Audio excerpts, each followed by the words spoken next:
मैं मनोज सर। बच्चों, आज मैं आप लोगों के लिए एक बहुत ही शानदार टॉपिक लेकर के आया हूँ। अवकलन के अनुप्रयोग के अंतर्गत में बहुत ही अच्छा टॉपिक है, और वो टॉपिक है फलनों के इंक्रीजिंग का और डिक्रीजिंग का।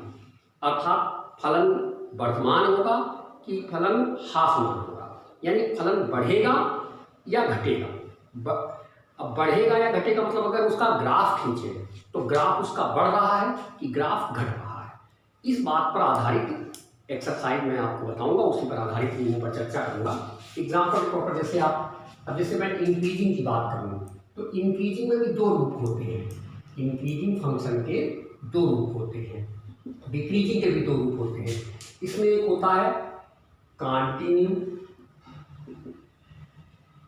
इंक्रीजिंग फंक्शन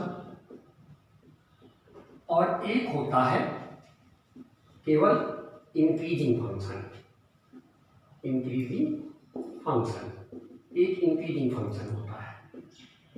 ये दो स्थितियां फंक्शन की होती है बेटा इंक्रीजिंग के अंतर्गत। ऐसे ही डिक्रीजिंग के अंतर्गत दो होगी, कॉन्टिन्यू डिक्रीजिंग फंक्शन और डिक्रीजिंग फंक्शन।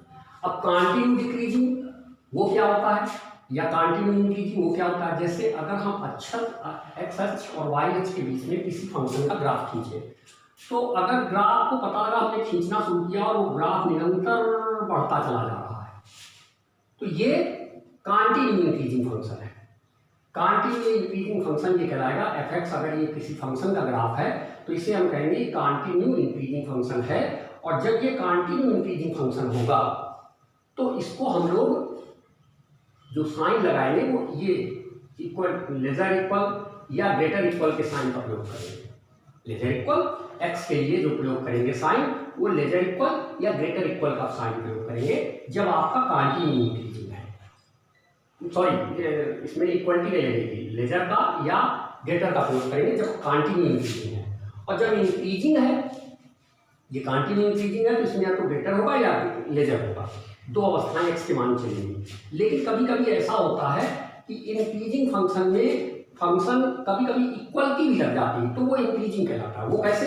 जैसे कि इन्हीं अक्षों के बीच में अगर हम ग्राफ खींचे, एक्स अक्ष और वाई अक्ष के बीच में मैंने फंक्शन लिया और वो यूं गया, उसके बाद कांस्टेंट हो गया। फंक्शन क्या हो गया? कांस्टेंट हो गया। कांस्टेंट हो जाएगा तो एक्स अक्ष के पैरेलल चलने लगेगा, फिर पता लगा फंक्शन यूं गया। तो अब पहले इंक्रीज हुआ, कॉन्टिन्यू इंक्रीज हुआ, फिर कांस्टेंट हो गया, उसके बाद फिर कॉन्टिन्यू इंक्रीज हुआ। तो ये अवस्था चूंकि बीच में एक बार ये कांस्टेंट हो गया ना, एक पैरेलल हो गया एक्स अक्ष के, तो ये आपका कॉन्टिन्यू इंक्रीजिंग नहीं कहलाता। ये आपका कॉन्टिन्यू है, यहाँ कहीं भी वो कांस्टेंट होकर के पैरेलल नहीं चल रहा है एक्स अक्ष के, इसमें बीच में पैरेलल एक्स अक्ष के चलने लगा, यानी हम कह सकते हैं कांस्टेंट हो गया फंक्शन। तो जब फंक्शन कांस्टेंट हो जाएगा और फिर आपका इंक्रीज कर जाए या ना करे, पहले इंक्रीज किया फिर कांस्टेंट हो गया, इतना ही रहे, तो भी ये इंक्रीजिंग फंक्शन कहलाएगा, कॉन्टिन्यू इंक्रीजिंग नहीं कहलाएगा। और अगर इस टाइप में हो रहा है या ऐसे हो रहा है कि फंक्शन बढ़ा फिर कांस्टेंट हुआ, फिर बढ़ा, फिर कांस्टेंट हुआ, फिर बढ़ा, इस टाइप में भी अगर चल रहा है तो ये आपके इंक्रीजिंग फंक्शन कहलाएंगे, कॉन्टिन्यू इंक्रीजिंग नहीं कहलाएगा। जब इस कंडीशन में फंक्शन हो जाते हैं तो लेजर इक्वल या ग्रेटर इक्वल, यानी यहाँ पर केवल जब कॉन्टिन्यू इंक्रीजिंग था तो आपका इक्वलिटी का साइन अंडरलाइन नहीं थी, और जब आपका इंक्रीजिंग होता है या इंक्रीजिंग में कांस्टेंट हो जाता है तो पैरेलल लाइन भी हम लगा देते हैं। इसी प्रकार इसके जब डिक्रीजिंग होता है तो डिक्रीजिंग में भी दो होते हैं। डिक्रीजिंग फंक्शन जब होता है तो उसमें बेटा दो हो जाते हैं डिक्रीजिंग में। ये कॉन्टिन्यू डिक्रीजिंग एक होता है और एक आपका एक कॉन्टिन्यू डिक्रीजिंग और एक डिक्रीजिंग। ये दो अवस्थाएं आपकी बन जाती हैं। तो उसमें क्या होता है, जैसे फंक्शन में हमने स्टार्ट किया और ऊपर से फंक्शन आया कहीं से और कॉन्टिन्यू ढाल देता चला जा रहा, गिरता चला जा रहा है, तो ये कॉन्टिन्यू डिक्रीजिंग हो गया। कॉन्टिन्यू डिक्रीजिंग में भी हम केवल इन्हीं साइनों का प्रयोग करेंगे, अंडरलाइन नहीं प्रयोग करेंगे। और अगर आप मान लीजिए कि अगर आपने देखा कि फंक्शन ऊपर से आया नीचे की तरफ, फिर कांस्टेंट हो गया, फिर आया नीचे की तरफ, फिर कांस्टेंट हो गया और फिर आया नीचे की तरफ, तो इस टाइप में जब फंक्शन चलेगा तो ये आपका कहलाएगा डिक्रीजिंग फंक्शन। ये क्या कहलाएगा? Decreasing function. इसमें आपको इक्वलिटी भी अंडरलाइन की लगानी होगी। तो आप समझ गए होंगे कि कंटिन्यू होने पर आप साइन जो प्रयोग करेंगे लेजर गेटर के आवश्यकता अनुसार वो आपको आगे समझ में आएगा। तो आप जो है अंडरलाइन का प्रयोग नहीं करेंगे। लेकिन यदि कहीं ऐसा है कि वो बीच बीच में कांस्टेंट होता है, यानी कांस्टेंट होने मतलब है कि इक्वलिटी भी आ गई है, तो वो इक्वलिटी का प्रयोग भी करेंगे। तो इंक्रीजिंग में इक्वलिटी का प्रयोग या डिक्रीजिंग में इक्वलिटी का प्रयोग करेंगे, मगर कंटिन्यू इंक्रीजिंग में या कंटिन्यू डिक्रीजिंग में इक्वलिटी का प्रयोग साइन में नहीं करेंगे। ये हमको ध्यान रखना है। उसके बाद अब बच्चों मैं आपको ये बताऊंगा कि इनके अंतराल में कैसे क्या लिखना होता है। दो प्रकार के अंतराल होते हैं, एक ओपन इंटरवल होता है, ओपन इंटरवल, और एक क्लोज्ड इंटरवल होता है।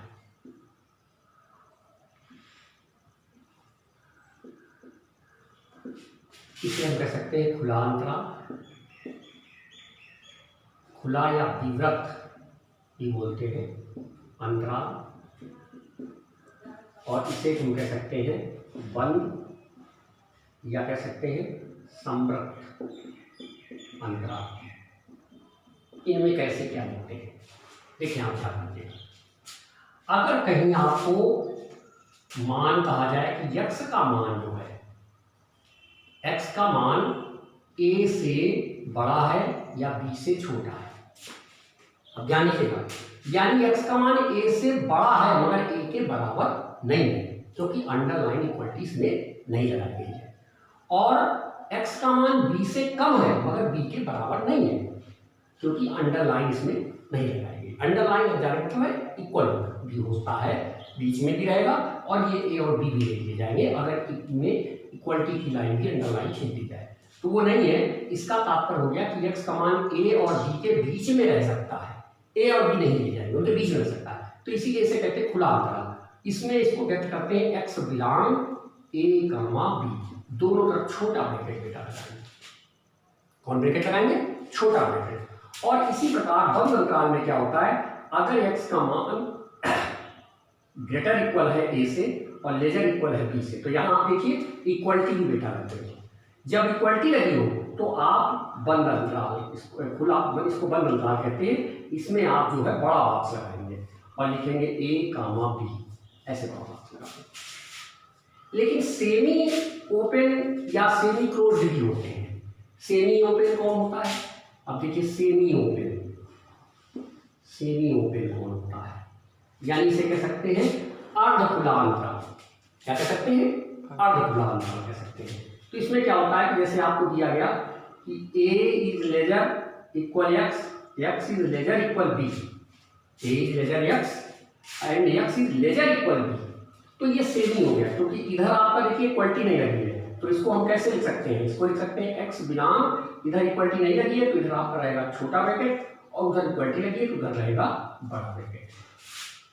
ऐसे ही सेमी क्लोज्ड भी कह सकते हैं, सेमी क्लोज्ड। सेमी क्लोज्ड में क्या होता है बेटा, जैसे इधर दिया है a is lesser equal x and x is lesser b, तो इसको हम कैसे इंडिकेट करेंगे? इसको इंडिकेट करेंगे कि x बिलोंग, इधर a की तरफ इक्वलिटी लगी है तो बड़ा बॉक्स, और b की तरफ इक्वलिटी नहीं लगी है तो छोटा बॉक्स। अगर कभी कभी ऐसा दे दिया जाए a is lesser equal x is lesser equal infinite, तो ये नहीं हो सकता। इनफाइनाइट की तरफ हमेशा लेजर ही रहेगा, क्योंकि इनफाइनाइट तो अता पता लापता है जिसका, वही इनफाइनाइट हो जाता है जो परिभाषित ही नहीं है, तो इसमें तो इक्वलिटी हो ही नहीं सकती। तो अगर कभी अंतराल में इनफाइनाइट का प्रयोग हो जाए तो हमेशा जिस तरफ इनफाइनाइट है उस तरफ छोटा ब्रैकेट ही लगेगा, यानी हम कह सकते हैं x बिलोंग a, इनफाइनाइट इधर छोटा। अगर ऐसे लिख दिया जाए कि infinite is lesser equal lesser x and lesser equal a, तो क्या लिखेंगे? इसको लिख देंगे x बिलोंग इनफाइनाइट, इधर छोटा ब्रैकेट रहेगा इनफाइनाइट तरफ और एक तरफ बड़ा ब्रैकेट। तो इस तरीके से हम बॉक्सेज में अंतरालों को व्यक्त करते हैं। आइए अब आपको मैं कुछ और बातें बता दूं, वर्धमान और ह्रासमान में क्या होता है। देखिए फलनों को वर्धमान और ह्रासमान प्रूव करने के लिए दो तरीके बेटा होते हैं। एक तरीका अपरंग का होता है, एक तरीका बिना अपरंग का होता है। हम अवकलन वाले तरीकों के ही पकड़ते हैं ताकि आपको एक ही तरीके से बात समझ में आ जाए। अगर आपको एफ एक्स रूपी कोई फंक्शन दिया गया है, एफ एक्स कोई फंक्शन दिया गया है, तो ये वर्धमान कब होगा? यदि आपका F dash x D D x F x, यानी कि कह सकते हैं f dash x greater zero है, ग्रेटर जीरो है, तो ये निरंतर वर्धमान होगा, निरंतर वर्धमान, यानी कह सकते हैं कंटिन्यू इंक्रीजिंग होगा। और अगर इसी में हम ये कह दें कि F dash x greater equal zero, equality लग गई, तो हम कहेंगे वर्धमान, यानी ये निरंतर वर्धमान नहीं, बीच में कांस्टेंट होगा। एक कंडीशन ये हो गई। दूसरी स्थिति हाफ मान की कंडीशन में क्या होगा कि D D x F x का अगर करेंगे, यानी कि जो एफ डैश एक्स निकालेंगे वो क्या होगा? लेजर जीरो होगा, तो आप कहेंगे निरंतर हाफ मान, फलन जो है निरंतर हाफ मान है, यानी डिक्रीजिंग है, कंटिन्यू डिक्रीजिंग है फंक्शन। और अगर आप इसमें आप चाहें ऐसे लिख सकते हैं f dash x lesser equal zero अगर लगा है, तो इसे कहेंगे निरंतर हाफ मान न कह के केवल हाफ मान कहेंगे, यानी डिक्रीजिंग फंक्शन कहेंगे, हाफ मान होगा ये हाफ मान फंक्शन होगा। तो अवकलन के थ्रू हम लोग किसी भी फंक्शन के विषय में डिसाइड कर सकते हैं कि वो हाफ मान है या क्या है। अब जहाँ तक इक्वलिटी लगाने की बात, अगर वो कंटिन्यू वर्धमान की बात करें तो आप शब्द यूज करें तो ये साइन लगाइए, जब आपसे कहे कि इंक्रीज है कंटिन्यू ना कहे तो आप ये साइन इसमें यूज कीजिए, इसी प्रकार खास मान यूज कीजिए। और एक बात आपको बता दें, ग्राफ के आधार पर अगर कोई फंक्शन न्यू चला, ऊपर उठा, बढ़ा कंटिन्यू, और फिर पैरेलल हो गया, फिर गिरा, और फिर बढ़ गया, फिर घट गया, यानी अजीब टाइप में बढ़ घट रहा है बरोबर। जब फंक्शन बरोबर बढ़ घट रहा है तो वो ना हासमान होगा फंक्शन होगा, ना ही वर्धमान फंक्शन होगा, वो ना हासमान रहेगा ना वर्धमान रहेगा। अगर ग्राफ उसका निरंतर बढ़ घट रहा है तो वो हासमान वर्धमान कुछ नहीं हो सकता। हाँ, वो एक निश्चित अंतराल हो सकता है, जैसे इसका यहाँ से यहाँ के बीच जो एक्स का अंतराल होगा उसमें आप कह सकते हैं वर्धमान है, या यहाँ से यहाँ के बीच जो एक्स का मान होगा उस अंतराल में आप कह सकते हैं हासमान। लेकिन हासमान और वर्धमान दोनों कंडीशन, जैसे यहाँ से यहाँ तक हासमान है और फिर आगे ये वर्धमान है इस अंतराल में, तो वर्धमान और हासमान दोनों की कंडीशन होने लगे तो उसे कहा जाएगा एक दिष्ट मोनोटाइप फंक्शन। एक दिष्ट फंक्शन उसे बोलते हैं, उसको आप जो है ये नहीं कर सकते, मोनोटॉनिक फंक्शन कहलाता है। उसे आप ना तो हासमान घोषित कर सकते हैं ना वर्धमान घोषित कर सकते हैं। तो इस हम लोग देखते हैं कि आपको कैसे निकालना है। ये तो स्थितियाँ आप समझ में आ गई होंगी, और आप कहेंगे कि ये सारी स्थितियों कैसे निकालें। अगर किसी अंतराल में वो बढ़ भी रहा है और घट भी रहा है तो आप उसे कहेंगे कि वो न वर्धमान है न हासमान है। मैं कुछ एग्जाम्पल आपको देता हूँ, उनसे आप धीरे से बात समझ में आपको आ जाएगी। एक एग्जाम्पल मैं ले लेता हूँ, जैसे मान लीजिए एक एग्जाम्पल मैंने लिया, f x equal to x cube minus 3x square, f x equal to x cube minus 3x square. बहुत ध्यान से आराम से वीडियो बच्चों देखो तो बात अच्छे से समझ में आ जाएगी, और आपको अगर पसंद आए तो आप दूसरों को भी शेयर करिए। Plus 3x minus 100, plus 3x minus 100। अब इसमें कह रहा है कि आर पर आपको वर्धमान की कंडीशन देखना है। आर का तात्पर्य रियल नंबर्स पर। तो हम सबसे पहले इसका क्या करें, एफ डैश एक्स निकालें। तो एफ डैश एक्स हम जानते हैं, इसका डिफरेंशिएशन करेंगे तो ये हो जाएगा 3x स्क्वायर, इसमें 2 आगे आया माइनस 6x प्लस 3 कांस्टेंट 0। अब आप सोचें, अब अगर हमें ये वर्धमान है तो हम इसमें इसके मान देखें क्या होंगे। 3 3 9 हो जाता है, 3 3 कितना हो जाएगा 9। क्वेश्चन यही है ना, ये आपका फैक्टर हो गया, डिफरेंशिएशन हो गया, इसमें 3 कॉमन हो रहा है तो हो गया x square minus 2x plus 1। इसे हम क्या कह सकते हैं, इसे हम कह सकते हैं x माइनस 1 का whole square. Now you have to decide this is greater 0 और लेटर 0। आप जानते हैं कि माइनस की संख्या हमेशा ही 0 से लेजर होती है और पॉजिटिव नंबर हमेशा 0 से ग्रेटर होते हैं। तो हमें ये देखना है कि ये नेगेटिव है या पॉजिटिव है। एज यू नो, स्क्वायर किसी भी संख्या का हमेशा पॉजिटिव रहता है। जैसे अगर मान लो x का मान अगर यहाँ पर 5 है तो 5 माइनस 1 5 माइनस 1 करेंगे तो 4 बचेगा, उसका स्क्वायर है तो 4 का स्क्वायर 16 पॉजिटिव हो गया। और मान लो ये -5 है और ये -1 हो रहा है उसका स्क्वायर, तो ये तो -6 हो गया, लेकिन स्क्वायर होने पर ये भी क्या हो जाएगा, प्लस का ही हो जाएगा। यानी कि x -1 निगेटिव भी अगर होता है, ये मान अगर निगेटिव भी है तब भी उसका स्क्वायर क्या रहेगा, पॉजिटिव रहेगा। बात समझ में आ गई बेटा?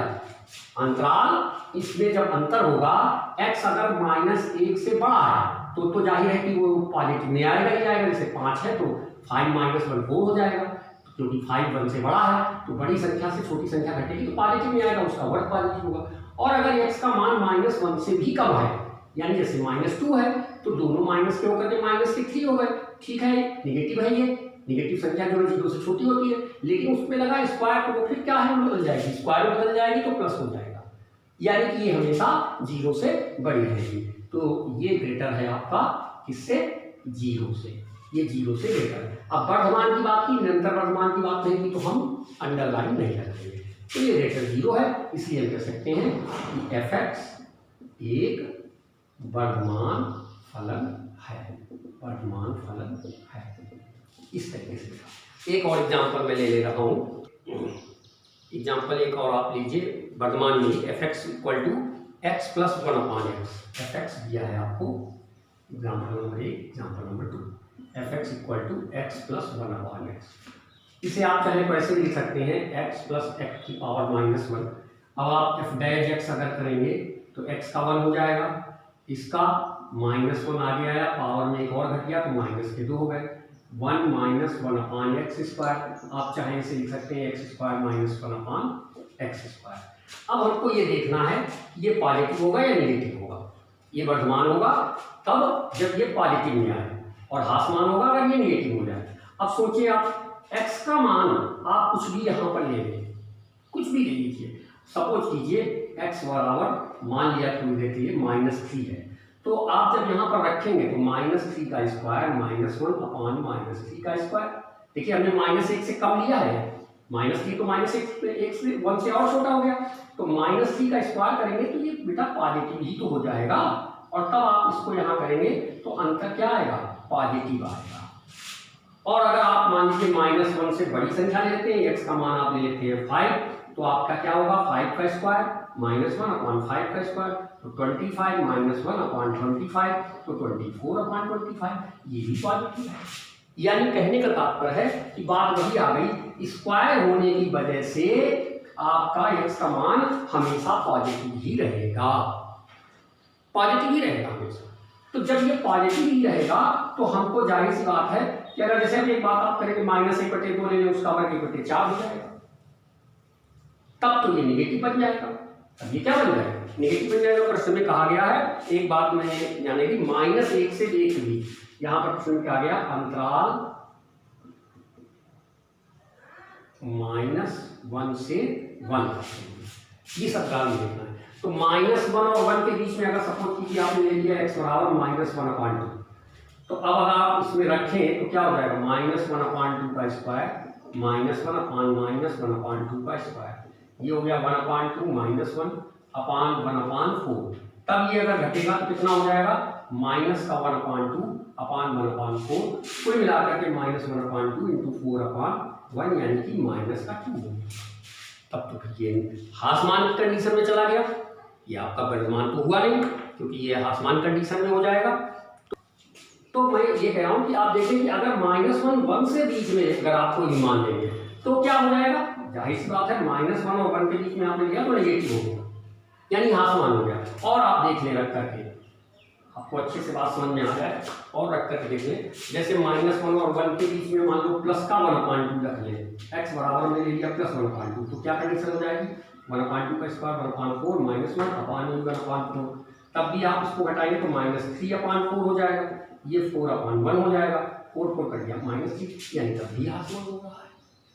यानी कि -1 से 1 के अंतराल में ये क्या हो रहा है, ह्रासमान हो रहा है, -1 से 1 के अंतराल में ह्रासमान हो रहा है। तो आज और अगर -1 से नीचे की संख्या लेंगे तो वर्धमान हो जाएगा। -1 से ऊपर की संख्या लेंगे तो वर्धमान हो जाएगा। जैसे मैंने दिखाया था कि अगर -3 लेते हैं तो पॉजिटिव देता है और अगर +3 लेंगे तो भी पॉजिटिव देगा। यानी कि तो फलन अंतराल -1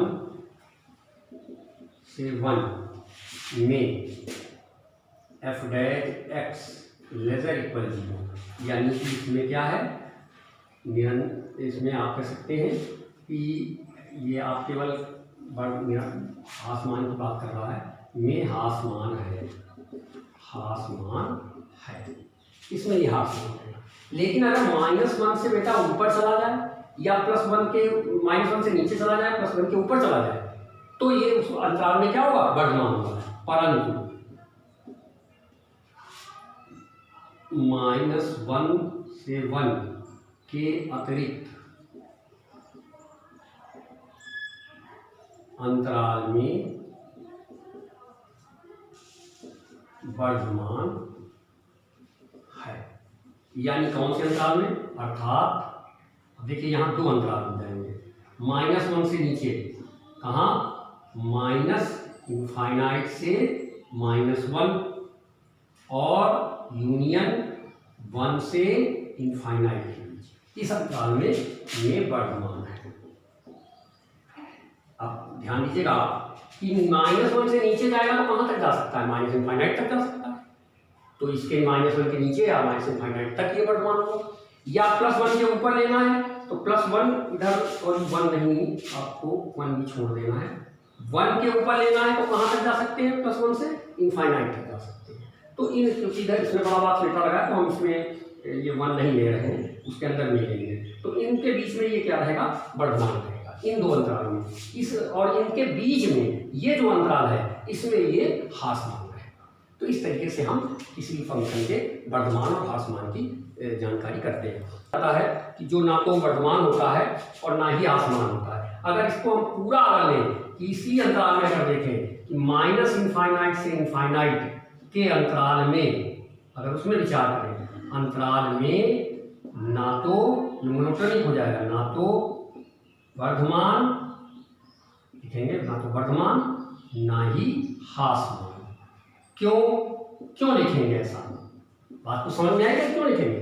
इस वजह से लिखेंगे क्योंकि इस अंतराल -1 से -1 के बीच ये वर्धमान है, तो पहले बढ़ता गया और फिर इस बीच में ये हासमान में चला गया, -1 से 1 के बीच में, और उसके बाद 1 के बाद फिर जो है वर्धमान में हो गया। तो इसमें वर्धमान और हासमान दोनों ने जब अंतराल इतने से इतने के बीच में, तो इतने से इतने के बीच के अंतराल में निरंतर हासमान है। और अगर वर्धमान देखा जाए तो इनको छोड़कर पूरे अंतराल में इसके नीचे और इसके ऊपर उन दोनों में वर्धमान है। लेकिन अगर टोटल -∞ से इनफाइनाइट के बीच देखा जाए तो ये बढ़ भी रहा है और फिर घट भी रहा है और फिर बढ़ रहा है। बीच में इन दोनों के -1 से 1 तक की संख्या छूट गई ना, तो वो छूट गई। क्यों छूट गई, क्योंकि उसमें आपका हासमान है। तो वर्धमान और हासमान दोनों है। जब -∞ से इनफाइनाइट के बीच लेते हैं तो वो ना तो आपका वर्धमान फलन कहलाएगा ना ही हासमान फलन कहलाएगा। तो इस तरीके से बच्चों मैंने आज आपको ये नियम के कॉन्सेप्ट जिसे बताया है। आपको नेक्स्ट वीडियो में अन्य बातें आपको बताई जाएंगी, अन्य एक क्वेश्चन आपको बताए जाएंगे। तो आशा करता हूँ आपको अच्छे से सवाल समझ में आए होंगे और बेहतर है कि आप 2 बार वीडियो को देखें और पसंद आए तो शेयर करिए और सब्सक्राइब जरूर करिएगा। Thank you.